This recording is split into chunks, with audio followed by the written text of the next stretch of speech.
11 करोड़ माताओं को घर के अंदर शौचालय देने का काम, एक भगीरथ काम नरेंद्र मोदी जी ने किया और 11 करोड़ परिवारों की माताओं बहनों को सम्मान देने का काम इस देश के प्रधानमंत्री जी ने किया है। मित्रों, हम कल्पना कर सकते हैं घर में शौचालय न हो, टॉयलेट न हो तो माताओं बहनों की स्थिति क्या होती। आजादी के 70 साल के बाद इस देश के 11 करोड़ घर में शौचालय टॉयलेट नहीं थे।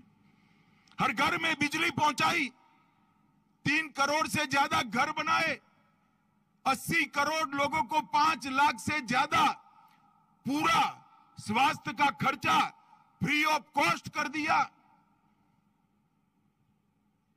और कोरोना का समय आया, सबको लगता था जिनके पास पैसे हैं वो तो बच जाएंगे, टीका आएगा तो भी गरीब कैसे लगाएगा, उसका नंबर कब लगेगा।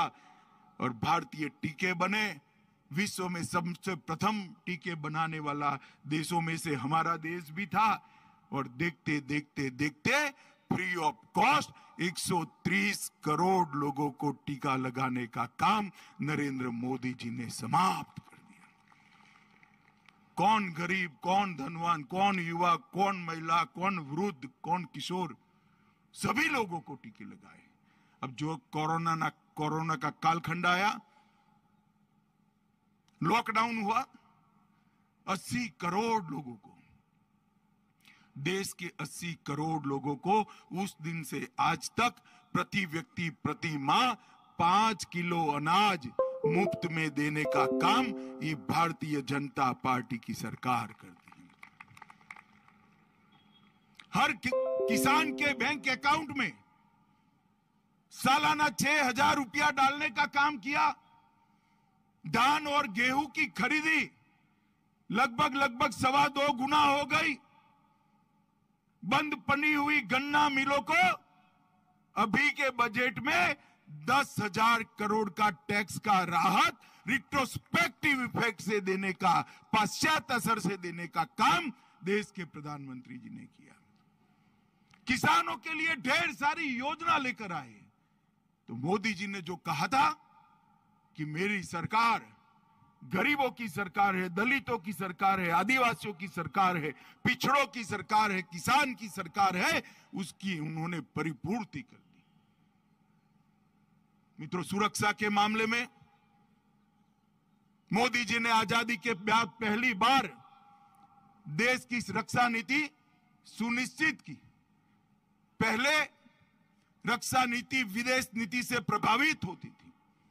मोदी जी ने कर दिया स्पष्ट कि हमें दुनिया के हर देश के साथ अच्छे संबंध चाहिए, पड़ोसियों के साथ भी चाहिए, मगर हमारी सीमाओं के साथ, हमारे जवानों के साथ कोई छेड़खानी करेगा तो उसको मुंह की खानी पड़ेगी, वो सुनिश्चित कर दिया।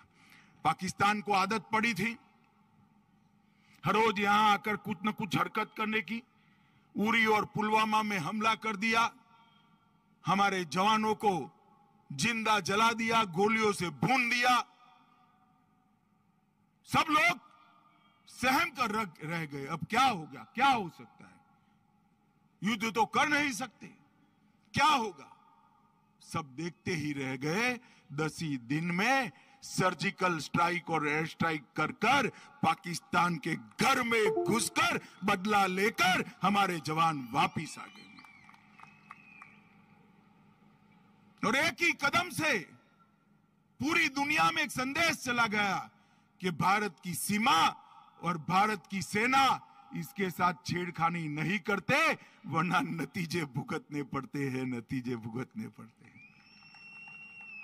कई सारी ऐसी समस्याएं जिसके लिए देश सोचता था कि ये कभी रिजॉल्व ही नहीं हो सकता। यहां इतने सारे कार्यकर्ता आए हैं। भैया आप मुझे बताओ, 2014 के पहले आप मानते थे कि इस देश में कभी शांतिपूर्ण तरीके से राम मंदिर का निर्माण अयोध्या में होगा? ऐसा कोई मानता था क्या? जरा जोर से बोलो, मानते थे क्या? और जोर से बोलो, मानते थे? मोदी जी ने 2019 में राम जन्मभूमि पर भव्य राम मंदिर का शिलान्यास कर दिया है। और थोड़े ही समय में राम मंदिर समाप्त हो जाएगा।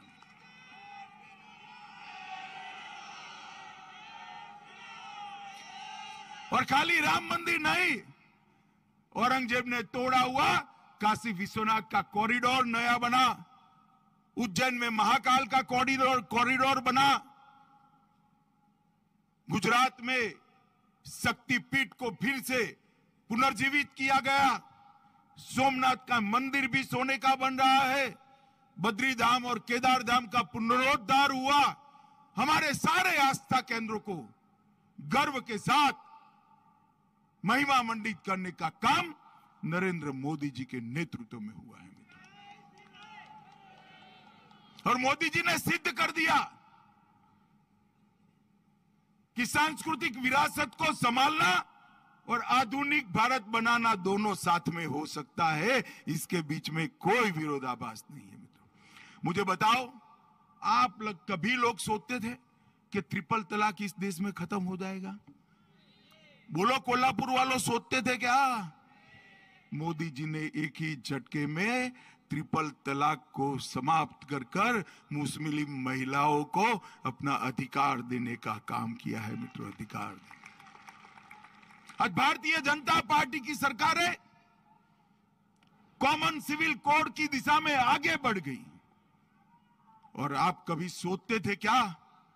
नारा तो हम कभी सभी लोग लगाते थे, छोटे से तख्ते लगाते थे, जहां हुए बलिदान मुखर्जी वो कश्मीर हमारा है।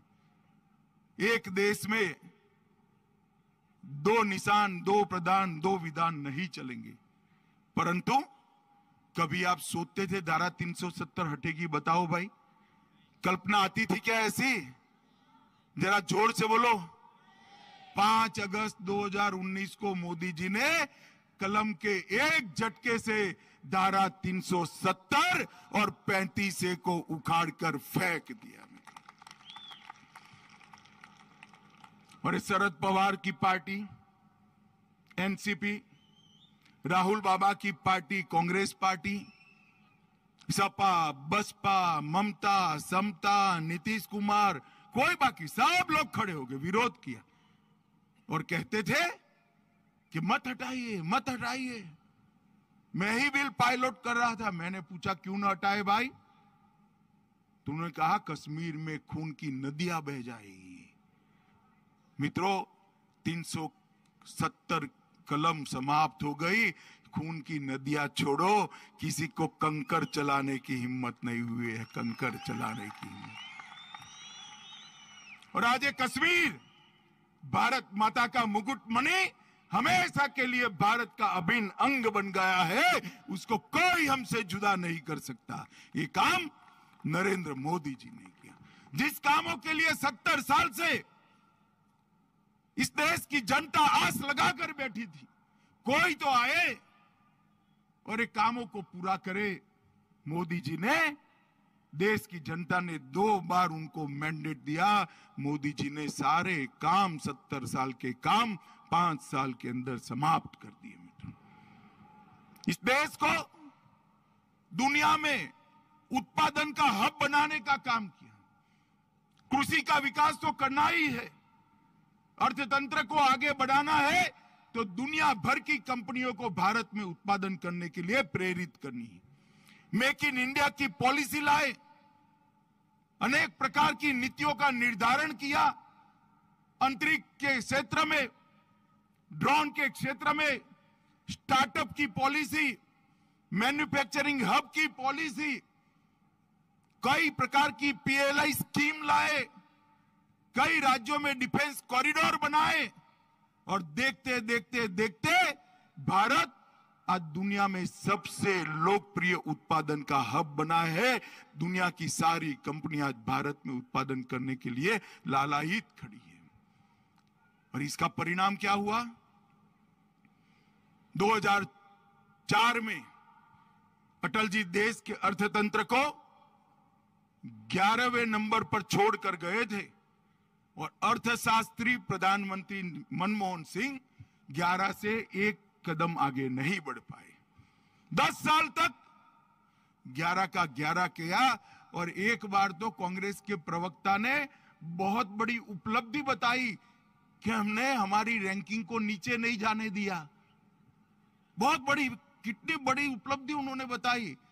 मोदी जी ने 9 साल में हमारे अर्थतंत्र को 11वें नंबर से 5वें नंबर पर पहुंचाने का काम कर दिया। इतनी बड़ी छलांग कभी नहीं लगी और ये सिद्ध हो गया कि भारतीय जनता पार्टी आती है तो अर्थतंत्र आगे बढ़ता है और कांग्रेस और उसके साथी आते हैं तो अर्थतंत्र में स्थगितता आ जाती है। 9 साल से सरकार चला रहे हैं। 12 लाख करोड़ के घपले घोटाले करने वाली ये कांग्रेस पार्टी और उनके साथी शरद राव समेत सभी, कोई हम पर आज तक एक पैसे का भ्रष्टाचार का आरोप नहीं कर पाया। हमने प्रामाणिकता के साथ सरकार, किसी की हिम्मत नहीं, विपक्ष की भी नहीं, मोदी जी पर भ्रष्टाचार का आरोप लगाए। और जहां तक महाराष्ट्र का सवाल है, महाराष्ट्र के अंदर एक कोल्हापुर लोकसभा बैठक और इसके साथ वाली बैठक दोनों हमने चिन्हित बैठकों में चिन्हित की है। इसको फिर से जीतना है और यहां मजबूत गढ़ एनडीए का बनाना है। और अब तो सारे व्यवधान दूर हो गए हैं। 19 को देवेंद्र जी के नेतृत्व में हम चुनाव लड़े थे या नहीं लड़े थे भाई? जरा जोर से बोलो, लड़े थे या नहीं लड़े थे? बड़ी फोटो मोदी जी की लगाई थी या नहीं लगाई थी? छोटी फोटो उद्धव जी की थी या नहीं थी? कई बार बोले कि नहीं बोले देवेंद्र के नेतृत्व में चुनाव लड़ रहे हैं। मैंने भी हर जगह पे कहा, मोदी जी ने भी हर जगह पे कहा